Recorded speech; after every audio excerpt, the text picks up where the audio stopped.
This is Josephine Bode. And this is Stijn van Beek. Or like my iPhone says, Stijn van Beek. We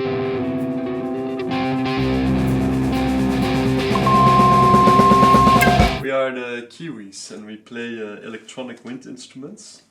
This is an electronic wind instrument.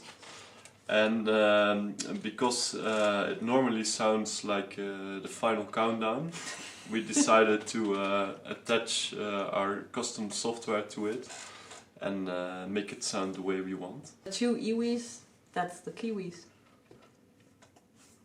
Cut.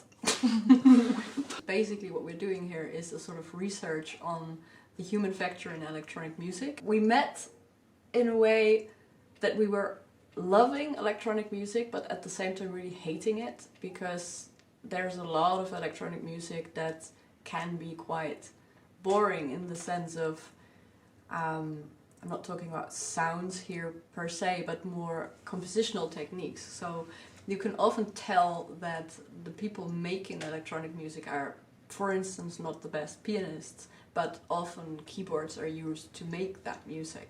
So what you end up with is a lot of music that is actually in C major or I minor or similar things. Oh really? Yeah. Oh, I never realized that. Yeah, no, that and was also, something that really annoys me. And also mostly it's loop based actually. Yeah, that's also very yeah, what starts to annoy us at some point. Like loop based music literally repeats like a short phrase or a sentence or beat. And while it repeats, it doesn't really change or evolve anywhere. It's literally the same. And we like, I think we also make loopy music in the sense that we like minimal music, so we like repetition as such. But the beauty is that every repetition is just slightly a little bit different. And the iwi, those weird instruments, they're actually perfect for that, because you play the music real time. It's not pre-recorded or edited or something. You really make the music on the spot. And because those machines, those controllers have this up part here, which is the breath controller, you really get a sort of organic human feel to the music, which is very different than when you would hit a key, for instance. You can do like the tiniest vibrato, making a sound like super soft and then making it over time louder and louder and louder, and you can react on the spot, real time, to each other as well. Yeah, that's true. Yeah, and as we both wind instrument players, Josephine from a contemporary classical background and me from a folk music background, we really love expressive music, and we also love electronic sounds like raw synthesizers that sound a bit dirty and a bit trashy, but then also we like to play them live, you know. So this is how this project started, to see to what extent this was possible. At the beginning we actually ran into a lot of problems. So we had, because I mean the MIDI protocol is very old and it hasn't really changed at all.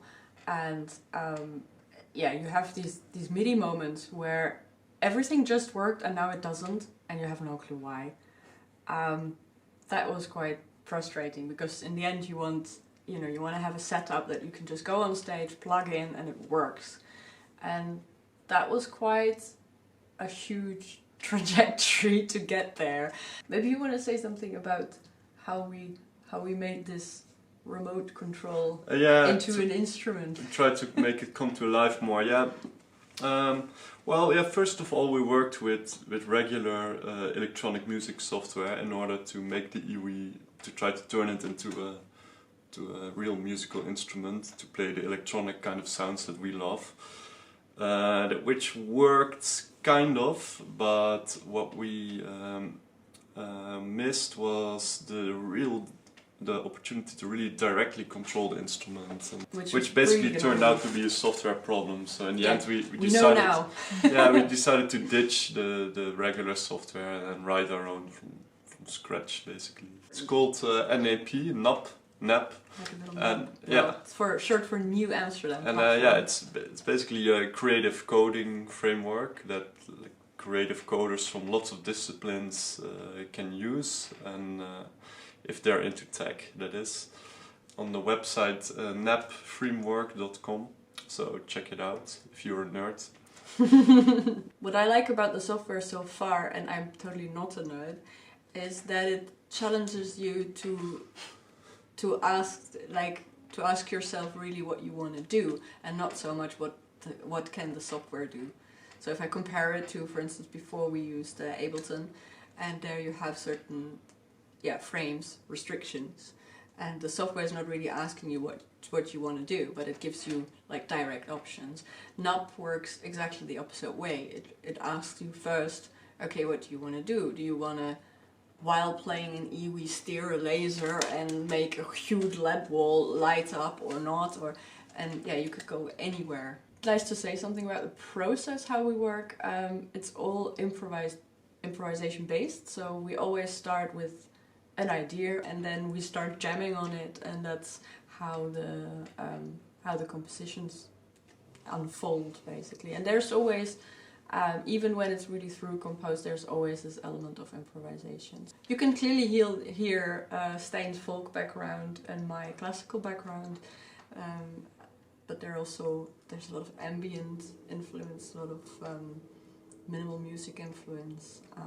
There's also this wild, free improv element of like the crazy jazz that you listen to at 3 in the morning at weird jam sessions. So a bit of acid techno. A little bit of acid techno, some, I don't know, some chilled, more housey vibe here and there. Yeah, it can go anywhere. Yeah, my ears are really tiny. That's the one thing. They're mini. And there's one funny, I have here a little tiny bubble on the left one. Nobody knows what that is. People, if you ever meet me, don't try and touch my ears. I hate that. I heard the ears are one of the few body parts that keep on growing all your life. My grandfather, he had really long, quite long ears at some point. So you'll be Dumbo. I think I'm going the same direction. Cool, Dumbo Stijn.